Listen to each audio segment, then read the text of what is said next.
Bismillahirrahmanirrahim.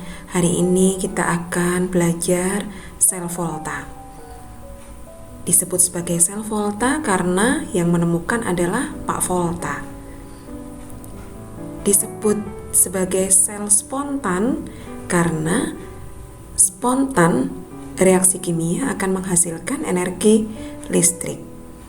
Nah, reaksi redoks yang kalian pelajari pada pertemuan sebelumnya adalah materi prasyarat untuk mempelajari sel volta. Kalau ada sel spontan, berarti ada sel yang non-spontan atau yang tidak spontan. Nah, untuk sel yang tidak spontan akan kita pelajari setelah materi ini karena merupakan kebalikan dari tulisan di bawah ini. Kalau sel tidak spontan atau non-spontaneous cell, energi listrik berubah menjadi reaksi kimia. Jadi masih dibutuhkan listrik agar reaksi kimia berlangsung. Tapi kalau sel volta ini sudah spontan karena reaksi kimia secara otomatis menghasilkan energi listrik. Bagaimana sel yang spontan? Bagaimana sebuah sel dikatakan spontan menghasilkan energi listrik? Mari kita pelajari pada pertemuan ini.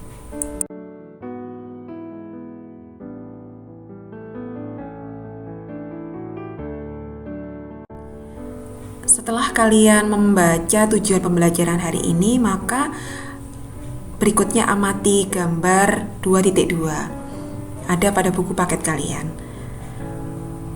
Tampak bahwa ada logam Cu atau logam tembaga dimasukkan ke dalam larutan ZnSO4.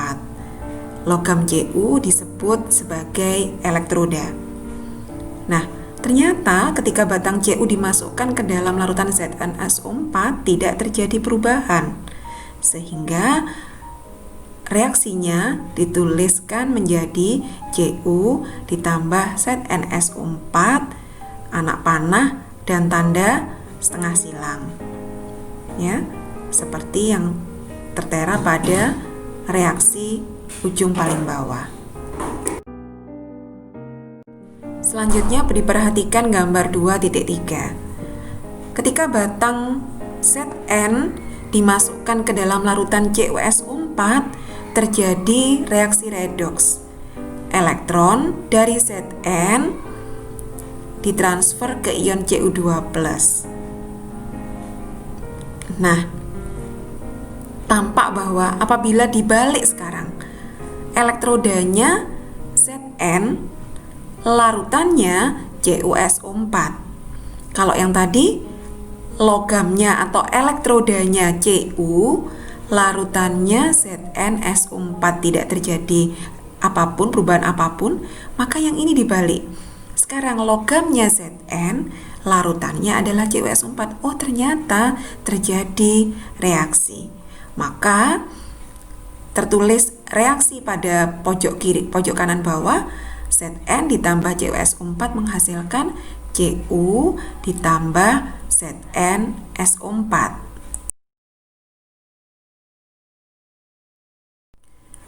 Pada tabel 2.1 ada potensial reduksi standar, simbolnya E0, beberapa zat. Kita perhatikan kecenderungannya, lihat nilai E0-nya, satuannya volt. Dari atas ke bawah kecenderungannya semakin besar. Kemudian disambung dengan sisi kanan, E0-nya juga dari atas ke bawah semakin besar. Kalau dari awal nilainya negatif, maka diakhiri oleh nilai yang positif. Di tengah ada H2 yang bernilai 0.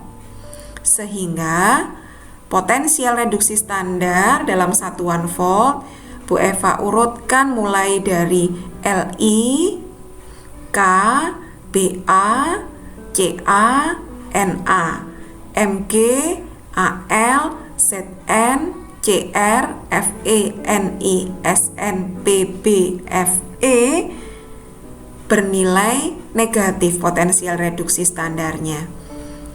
Dibatasi oleh H2 yang berharga 0, kemudian diakhiri oleh Au, yakni emas, yang potensial reduksi standarnya berharga positif. Nah,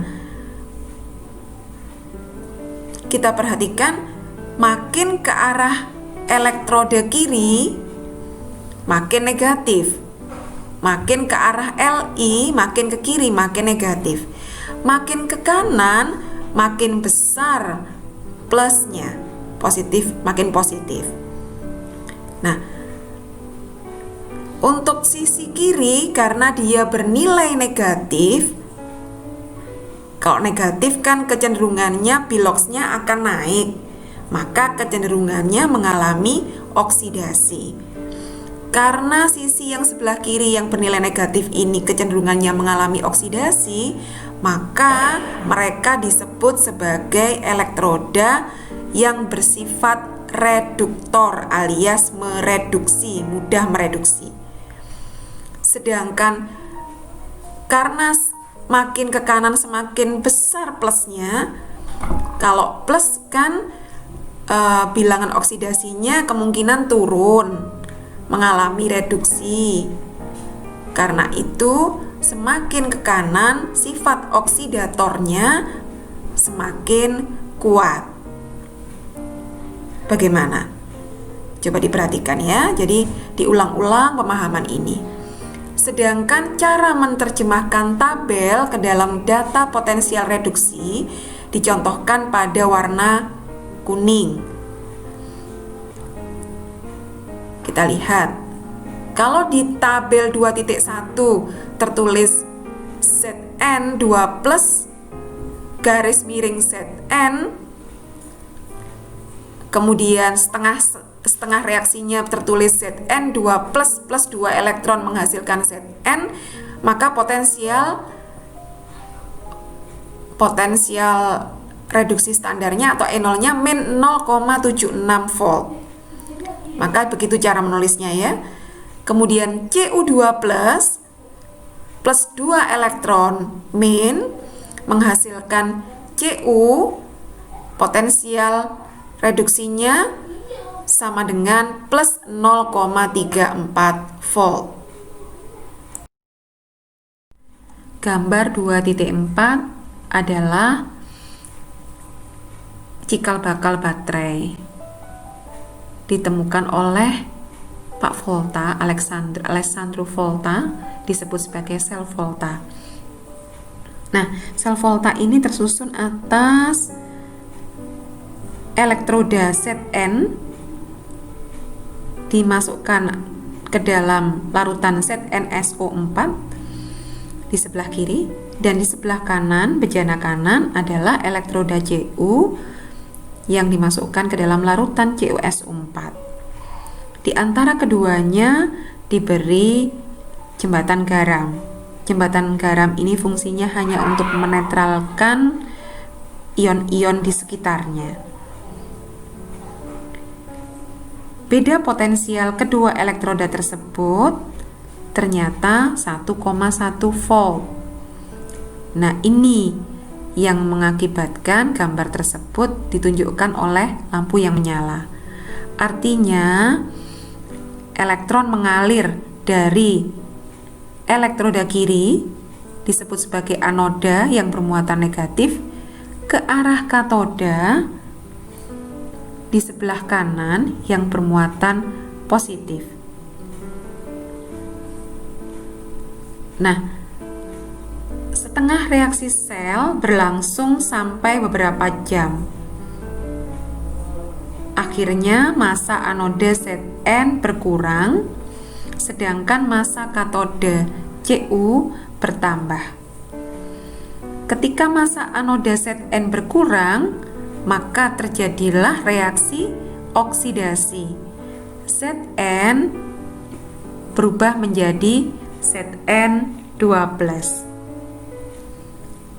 Ketika massa katoda Cu bertambah, maka terjadi setengah reaksi reduksi, yakni Cu2 plus 2 elektron menghasilkan Cu.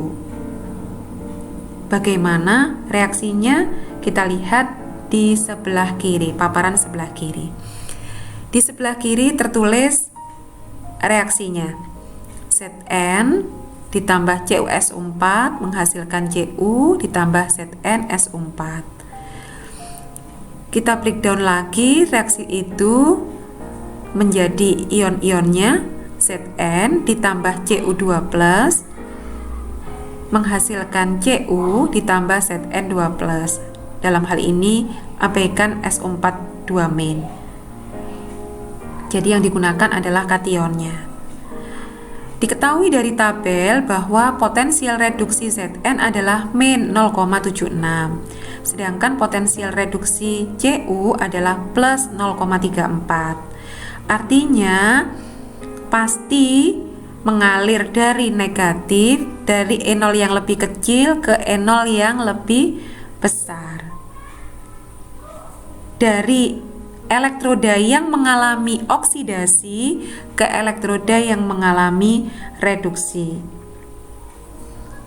Sehingga disusunlah setengah reaksi redoks, 2 kali setengah reaksi sebagaimana redoks yang sudah pernah kita pelajari.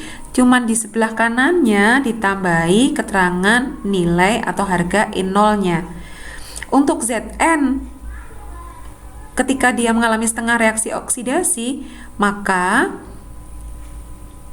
berlawanan E0-nya yang tadinya negatif karena tadi adalah potensial reduksi, maka berubah menjadi positif karena mengalami oksidasi. Sedangkan yang Cu tetap positif. Dijumlahkan voltnya menghasilkan plus 1,10 volt.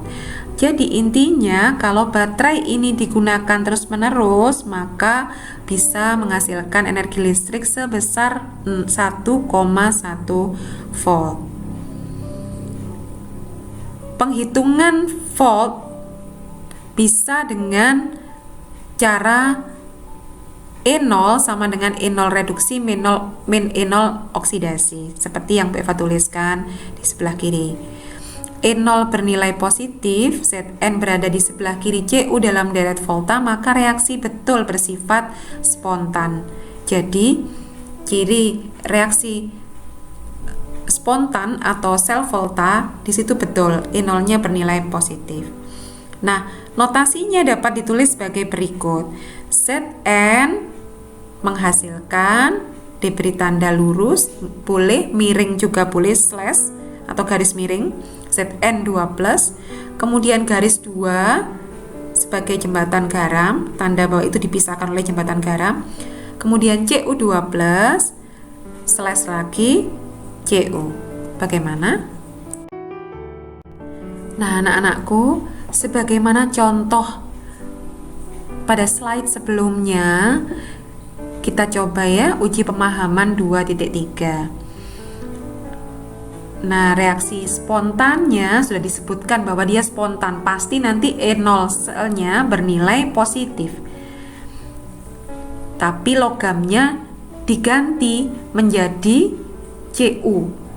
Jadi Cu dimasukkan ke dalam larutan AgNO3. Bagaimana reaksinya? Bu Eva bantu di sebelah kiri ada penyelesaiannya sudah. Reaksinya Cu ditambah AgNO3 menghasilkan CuNO3 2 kali ditambah Ag. Diketahui potensial reduksi Ag 0,8 volt. Dan seterusnya langkah-langkahnya tidak perlu terpaku pada A, B, C, D. Yang penting langkah-langkahnya ikuti penyelesaian yang sudah Bu Eva tulis di sebelah kiri yang berwarna kuning ini sampai dengan notasi. Ketika kalian selesai menuliskan notasi, maka langkah terakhir adalah menggambar sel. Gambarnya terserah. Yang penting bagannya jelas kelihatan. Ya. sel yang terjadi dan tandai katoda dan anodanya. Kira-kira katodanya apa? Anodanya apa? Bisa nggak sudah diprediksi dari sekarang? Karena Cu ada di sebelah kiri Ag, maka Cu sebagai anoda dan Ag atau perak sebagai katoda. Berarti arah aliran elektronnya kemana? Dari Cu, karena dia memiliki potensial sel yang lebih rendah daripada Ag, mengalir ke arah Ag. Jadi makin lama makin banyak peraknya, makin berat peraknya. Begitu ya. Untuk menyelesaikan uji pemahaman 2.3D tinggal selangkah lagi. Selain melanjutkan penyelesaian yang Bu Eva contohkan pada slide sebelumnya, maka kita akan membuat gambar sebagaimana contoh pada gambar 2.4. Ingat anak-anakku, hal yang terpenting adalah ada dua bejana. Kalian gambar dua bejana, ada jembatan garamnya, ada anoda, ada katoda, ada arah aliran elektronnya dari mana ke mana, kemudian lampunya berapa volt yang dihasilkan. Begitu ya. Tetap semangat belajar, berdoa dan berusaha tiada pernah usai.